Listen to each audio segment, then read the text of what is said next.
Hi, I would like to welcome you today to our presentation on Are Your Projects Profitable? I am Keith Greeno from Acima Solutions, and today what we wanted to deal with is a 30-minute overview on just project management and profitability and specifics. So let's move into the agenda. What we want to talk about today is some current industry issues and really how these issues are affecting the profitability of projects. Then we want to just talk about the project management itself and the processes that are required to make projects consistently profitable. And then from the view of the project management processes, we want to talk about the initialization, planning, executing, monitoring, closing, and continuous improvement of projects and how we can, at each one of these steps, help to make our projects, again, profitable. And then dealing with next steps as a final, and then questions to finish up.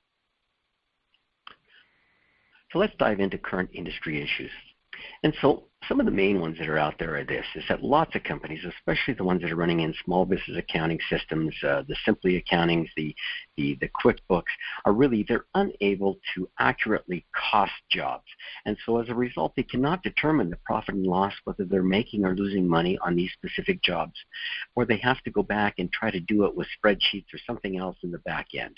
And so this is causing a lot of heartache with a lot of companies, and so it's one of the big ones that's out there as far as issues right now. The next one is difficulty in preparing estimates and then tracking these estimates to actual results.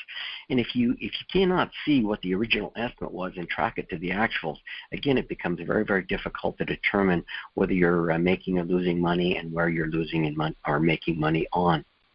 And then project managers not being accountable for jobs. And as a result of this, when the profitability of a job looks poor, they basically can go back and say, hey, I didn't have the information, so how can you hold me accountable for this particular job?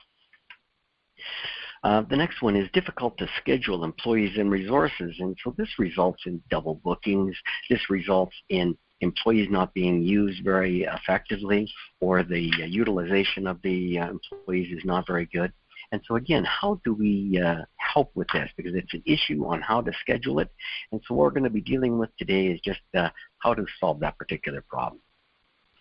And this is another big one out here, the difficult to collect time, charges, and inventory that's being allocated to jobs. And the bottom end is this, is that we have to make it so that it's reasonably easy to collect the time, to collect the charges, and put the inventory into a job. Because the easier it is, then the odds of it being collected accurately is much better. Therefore, it leads into the next one. It gives us much better, more accurate invoicing. And then the pricing of inventory, if we're actually got the inventory linked into the systems, it'll allow us to do that. So what we want to do today is keep these industry issues in mind, and as we're going through these various sessions, we want to go back and just look at these and make sure that we're trying to solve these particular issues. So let's talk about some processes. And so profitable business process laws, and here's some understanding that there's really processes are the greatest hope for positive improvement of productivity and profitability. And the bottom line is this, is that our processes and what we do, the changes that we make in them, and some of them don't need to be that large, can greatly improve the profitability of the overall organization and the jobs themselves.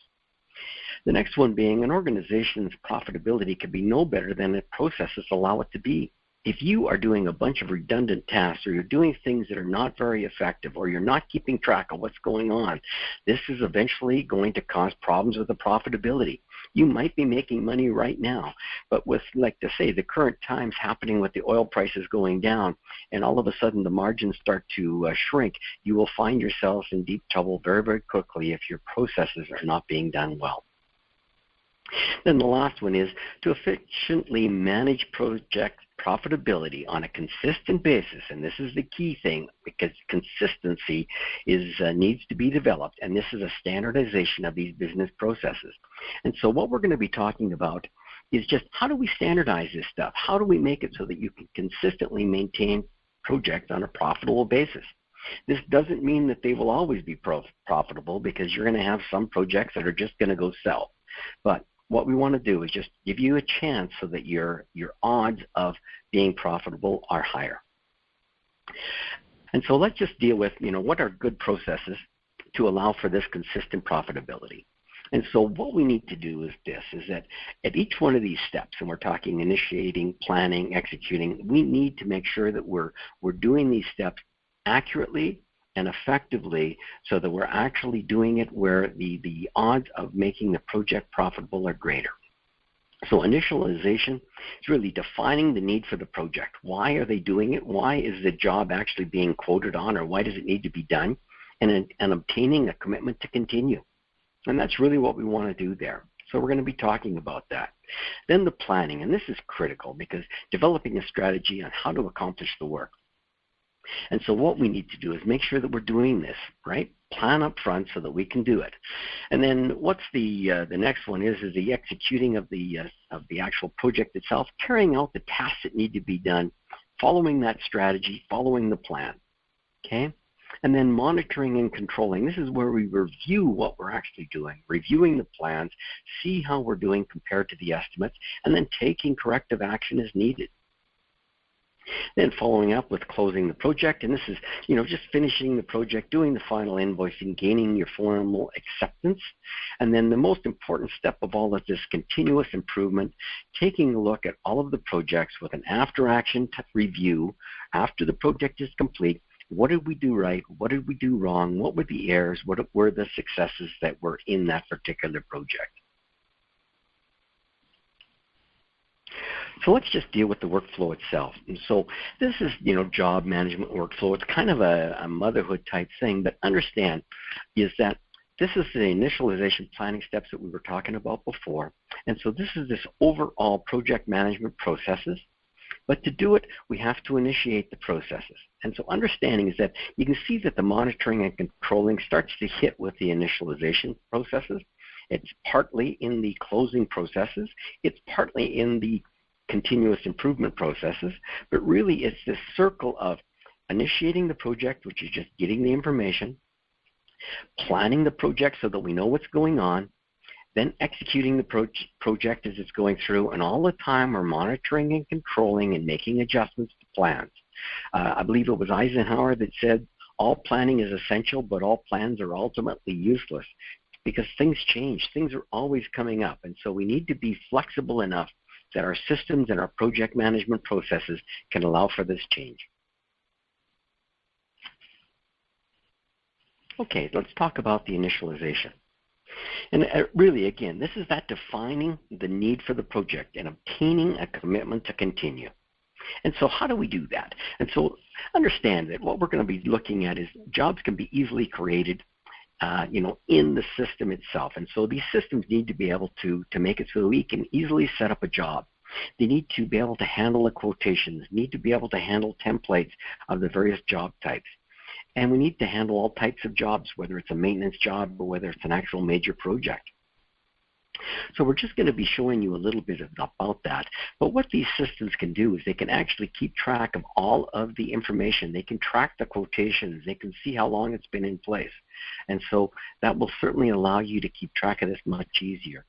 The estimates are going to include, and understand it's all of the labor, equipment, and subcontractor allocations, how much you're actually going to have to use of these guys, how much inventory is going to be allocated to the particular project, any other standard charges, whether it's transportation in, transportation out, rentals of equipment if you're doing it.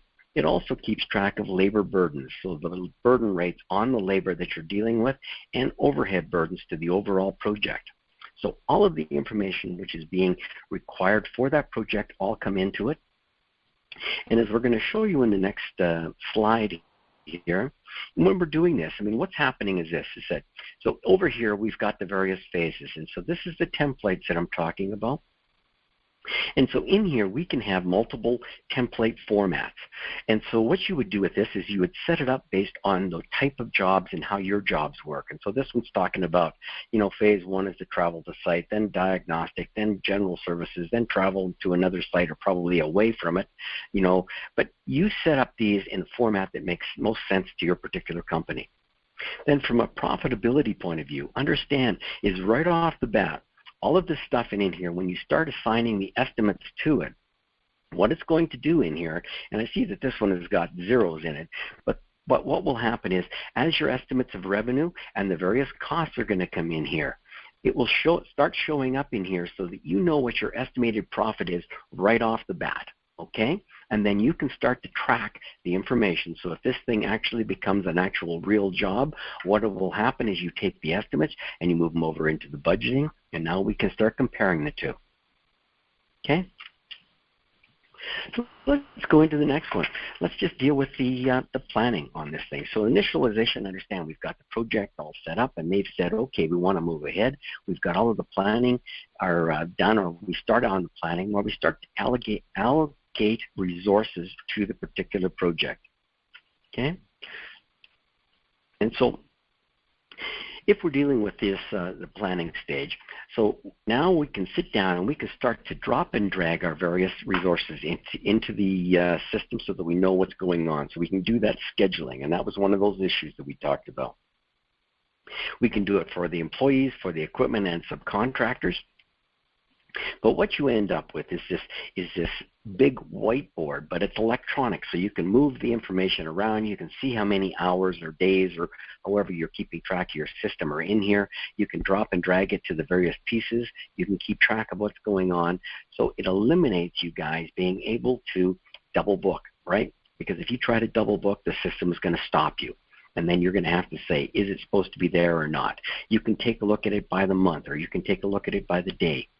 But the bottom end is that you can plan projects out many months in advance and be able to come back in here and see what's going on. So what it does is it actually helps us get a view on the accountability of jobs to make sure that you know that you're there. This certainly helps with the data collection, because if you schedule the time, you can easily convert time or the schedule into time for the job. And it helps improve the invoicing because you can see what's going on with the project all the time.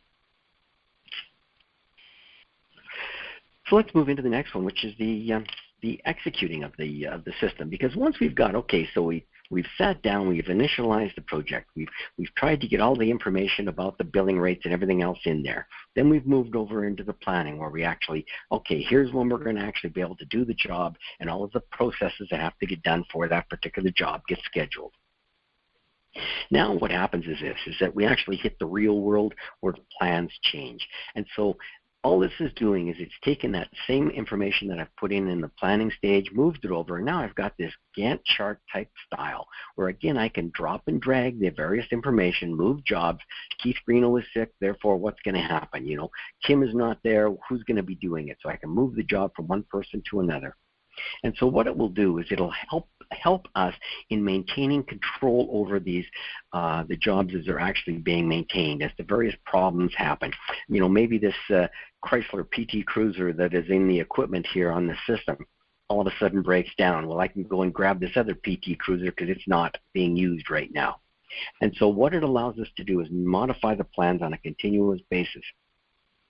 This should certainly help us with the accountability because people can see what's going on, right? This will certainly help us with the costing of jobs and keeping track on who's doing the work and where they're doing it and the resources that are required on it. This will certainly help us with the costing of all of the jobs because we see who's in here and what billing rate they've got. Okay? All right, so let's move into the other piece of this, which is the executing, which is actually starting to get the information into the system. And there's multiple ways to bring the information into the system and do the data collection.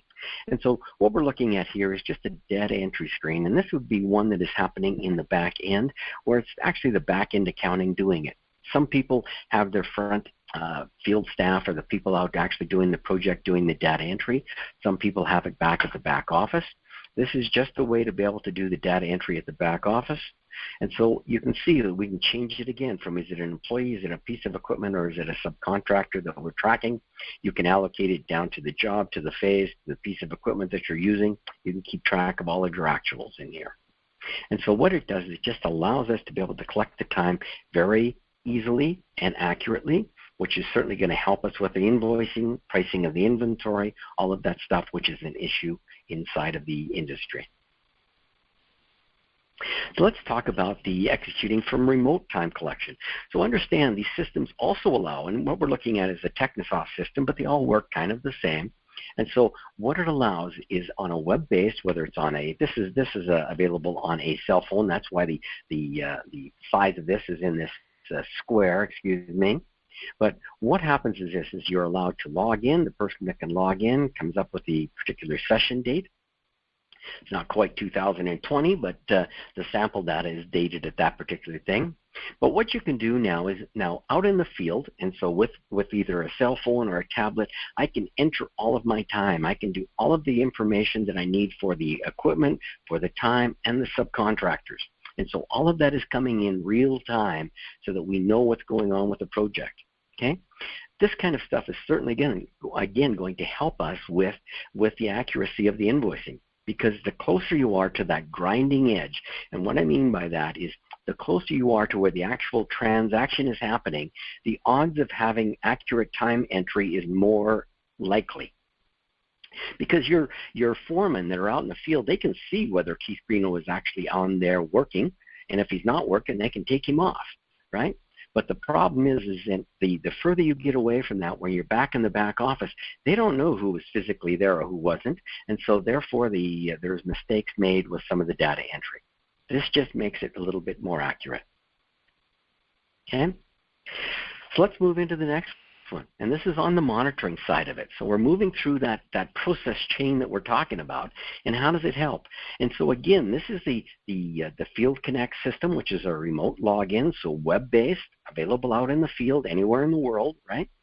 And so, but real time, we can see what's going on with our projects. We can see what the usage is. We can see what the profitability is.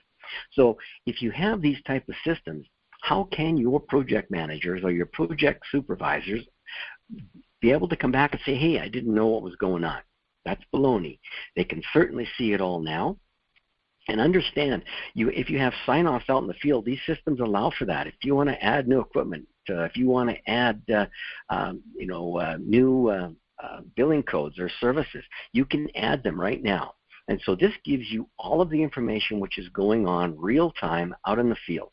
And so this is going back to the back office as well, but this certainly gives you that accountability, and it certainly makes the invoice accuracy significantly better, and it allows us to continually monitor the profitability and the costing of jobs. So let's look at it from another point, and this is just another access point for the system, and this is available on the tablet. It takes a little bit more, screen real estate than a cell phone, but understand, we can see and we can drill down into more information with a tablet type format. Again, it's a web-based. This is using an iPad. But real-time views of the projects, usage and profitability again. We can also add time through this particular piece. And so which one would you want to use? It really depends on who you are. But what we want to allow for is you guys to be able to collect time out in the field on a real-time basis, and then we want you to be able to monitor it so that you can make actions and take corrective action when it's required. Okay, let's move into, and this one's kind of a combination of whether it's monitoring or closing. And so the closing processes, this is where we want to finish up the job and gain a formal acceptance that it's complete. And so as a result of that, we can actually set up, and this is just another template that we've built for the system, right? And we've got some customers that are using this, where instead of actually keeping track of the main phases, we've actually got multiple tasks that are required underneath each one of the phases.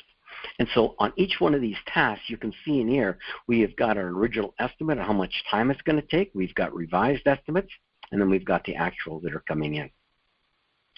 So what it allows us to do is, from a monitoring point of view, if you're tracking with a particular task like this, the system allows you to easily see whether you're on time or not on time with each one of your tasks and with each one of your phases, and then as the job total. Okay? And from a closing point of view, this allows us to go after the fact and see whether we actually got our jobs done on time, right? Because the bottom line is really what we want to do in project management is to try to solve the problem that the customer is asking, whether it's building a new pipeline or building a new well site, or whether it's building a new electrical installation.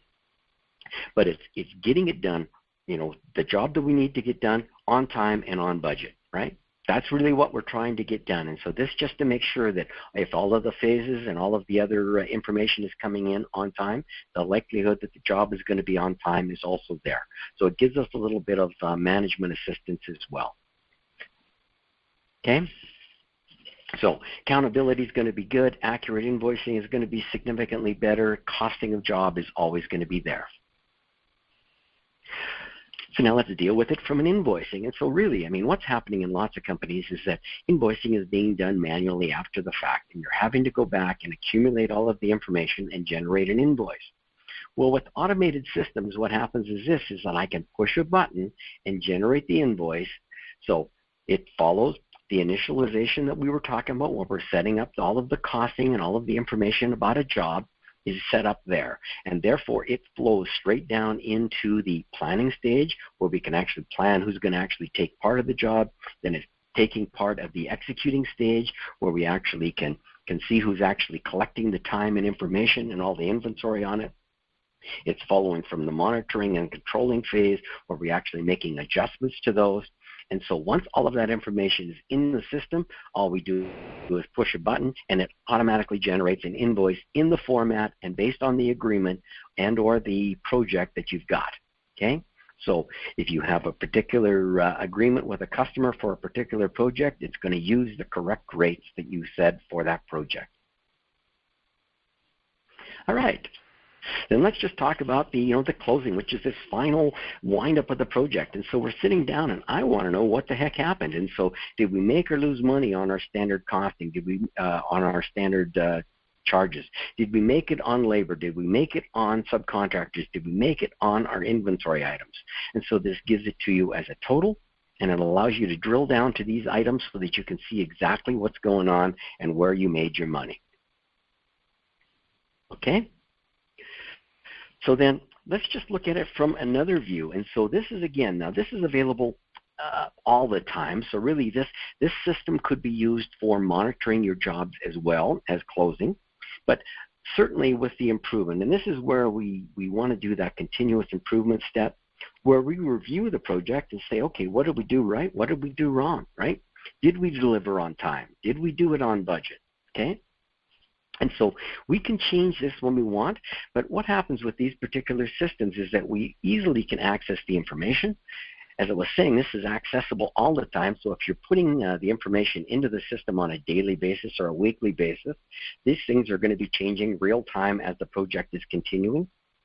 And so you can come in here, set this up how you want, and you can grab the information and see exactly what's going on. And if I want to see what happened with this install of the white melamine, I can double-click on this entry, and it'll drill right down to the detail on what happened and what was the labor and all of the details that happened in there. So it certainly gives you a whole lot of information, but it certainly improves the accountability. From your quoting point of view, you can really digest and look at and say, okay, who quoted on this job and did we actually use the correct amounts, right? And also with the pricing and the invoicing, because all of the information is flowing in here, if we've got the right information and the right costing, then the invoicing has to be accurate. Now let's look at it from a detail analysis point of view. And again, this is just another report, same type of a system. This is using the Info Explorer, which is just a ad hoc reporting engine, which allows you to attach onto the data. But I can look at it by equipment, by labor, by materials, by miscellaneous, by overhead. You see, I can break it down into very much a finite point of view where I can get right down to the detail that I want to. But if I don't want to see the detail, all I have to do is drop and drag one of these items up, and it changes this report so it's more of a summary. So drop and dragging is critical to these things so that you guys can really go back and break down your jobs to see what is happening. And then another side of it is this, is where you sit down and now I want to say, okay, what's happening from a productivity and productivity by an individual or by a piece of equipment. And so understand I can also break this down where I can see all of that detail just by a different view. So what are we trying to accomplish here, guys? And the bottom end is it's profitable scope triangle is really this whole issue. We have to maintain, if any one of these items change, whether the scope, the work that needs to get done, the time it needs to be done, and or the cost changes, what it's going to do is it's going to have an effect on this overall quality, which is also going to drive the profitability for the job. So really what we're trying to do with these automated systems is really just control scope, time, and cost to maintain higher profitability and higher quality of the overall job. Okay, so what are the next steps in here? How do you proceed? Is this stuff the right thing that you want to take a look at for your particular company? Is this the right time to do it? To determine that, really what you want to do is quantify the cost of each one of the pain points. You know, the original issues that we talked about right up front. I mean, the profitability of jobs, the accountability from your project and or service supervisors. You know, are they really being held accountable? Is the invoicing accurate? But you need to determine what the main problems are with your company and how much is it costing you if you do not fix it. And then the next step is what are the cost implications of not having process controls in place? We had one particular company that came back and was saying, hey, I've got this problem with your system. It's not working because it's showing me that I'm losing a bunch of money on this project. When we went back and did an analysis of the project, we actually found out that one of his estimators had messed up a major amount on labor, and they couldn't change it, and they had to eat that cost. And so how do we deal with that? I mean, and understand that these implications of not having these processes in place can kill the company. Next is what are the potential benefits of having enhanced processes and information? Would your project managers be more accountable? Would they be able to make better decisions about it? Would you be able to look at your information and say, hey, don't deal with this particular company because they're a bad one, or don't deal with this particular industry because they've got too many regulations? But it's just a matter of what are the benefits of doing that. So if you look at what are the problems and what's the cost of not solving, what the implications if you don't have controls in place, and then what are the benefits of having enhanced information and processes. Because what it will determine is what's your return on investment.